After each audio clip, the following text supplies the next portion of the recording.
Change leadership. So often people are talking about how do we lead change? We know that we have to change. We know that we have to do things differently, but how do we lead that change? Well, it's much more simple than you might think. Simple, not easy, but it takes repetition to create new norms. And that's what we're going to be talking about today. Welcome back to Be Good Leadership. I am Ronnie Caldwell, and this is where we talk about how to make situations and people better. So, oftentimes we think that the main way to create change is to convince people, to be persuasive, to give the inspiring speech, to really hone in and hammer it into people that we've got to change, that especially in schools, we want to convince everybody that if we don't change, it's going to be a disaster for kids. Kids won't learn, we'll destroy their lives. And that's usually not the case, actually. But it is normal. That is the way we think we should advocate. That we think that there is going to be, mostly from media, from movies, TV, we think that we go in there and we give the inspiring speech and everything will change. We think that if we're on the right side of history, if we have the right value, if people just were better, this is the dangerous part. If people just were better people, if they really cared, they would change. It's a terrible way of looking at it. It's not realistic and not supported by the research and just human behavior. First of all, advocacy from leadership is oftentimes annoying, and people are naturally cynical about leaders. You've got to remember that it's a billion-dollar industry. Leadership books, leadership development, all these kinds of things. And there's been so much written on leadership. However, the rate of good leaders, basically people saying, hey, my boss is awesome and I would recommend them to others, has gone almost unchanged since the 1950s. So, however, the amount of leadership positions have changed. So the percentage has not changed, but the amount of people doing them has gone up. So it's so what we have is that people are cynical about leaders. People are cynical about advocacy and people trying to tell them that they've been doing it wrong and they need to do it differently now.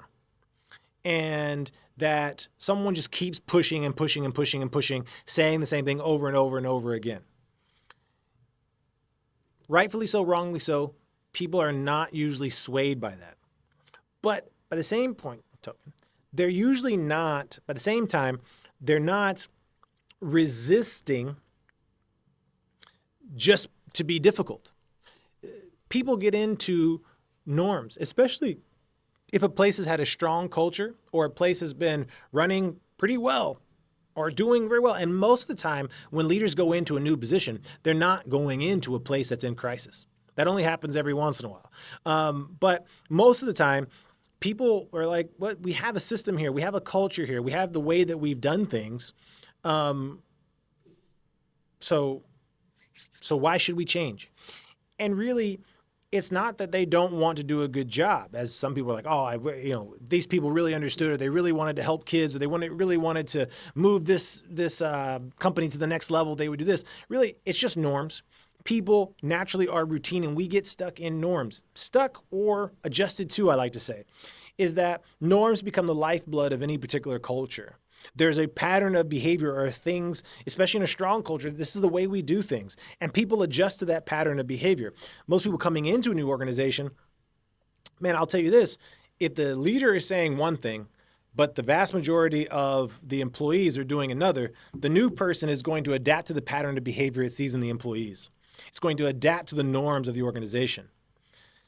So it's not resistance, oftentimes, to change that you see, or it's not I'm just not going to do that.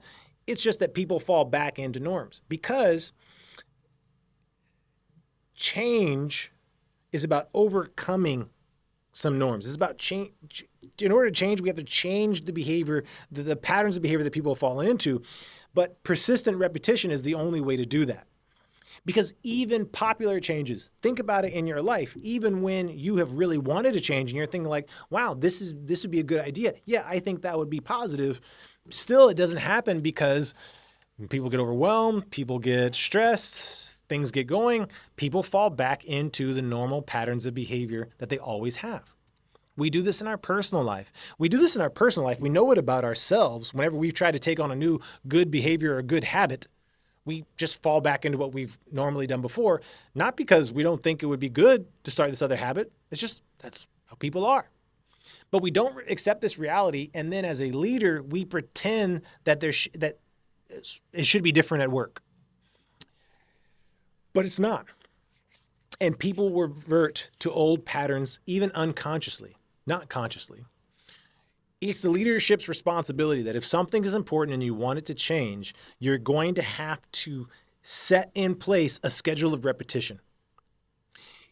And it seems that most of the research about it seems that at least 10 times in a row or 10 times in quick succession, 10 or more, people need to start doing things over and over again to sort of change patterns of behavior. So if there is, for instance, a particular action or task that you would want a staff or your employees to start doing, then you might say, this is a new thing we're going to do every week at every new department meeting or staff meeting or what have you. We're going to go through this process again for 10 weeks straight.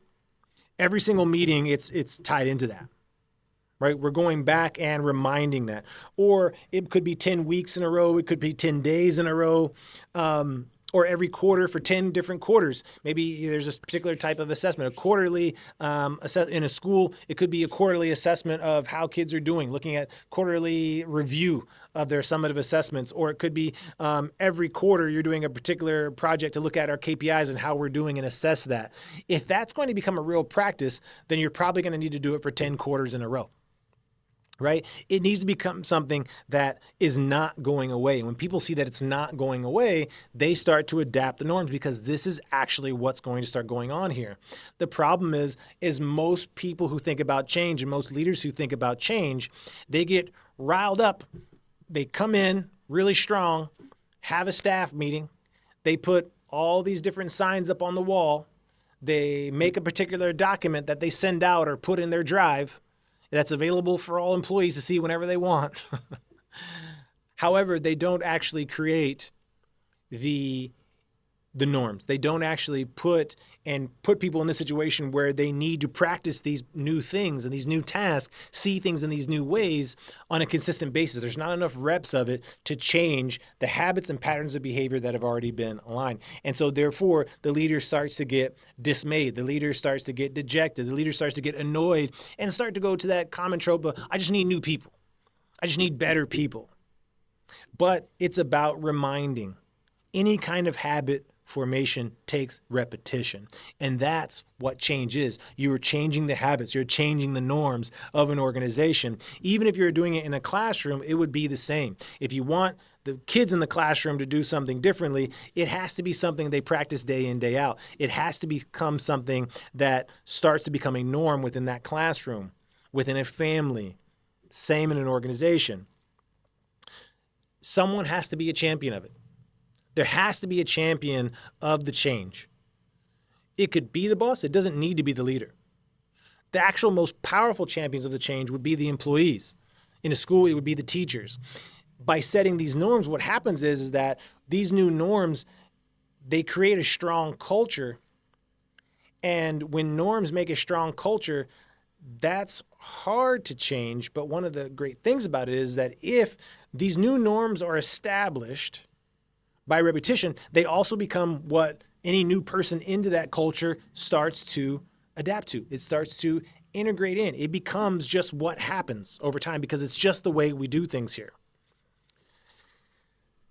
So if you want to lead change, you need to know, first of all, clarity. Once again, come back to clarity over and over again. In almost all of my videos, we're always coming back to clarity because people are not as clear as they think they are. Leaders especially. What do you want to see? What is the change? When it looks like, what is the task? What would people be doing differently? If this change occurred, what would they be doing differently on a day-to-day basis, on a weekly basis, on a monthly, on a quarterly basis? And when you're clear on that, then day in, day out, work on reminding, work on scheduling, work on making it something that people have to practice over and over again.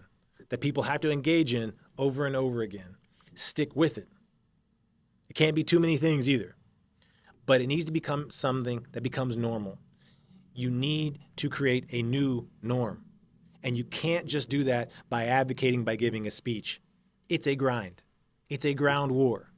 It takes repetition. That's the only way to lead lasting change. If this added value to you, I hope it did. Please continue to engage with us at begoodleadership.org. You can sign up for our newsletter. It's completely free, as well as a bunch of free resources that we have on there for growing leaders and people who work in schools and in the private sector and growing their own profession and their leadership practice. Thank you so much. Please stay tuned to the channel, and most of all, be good.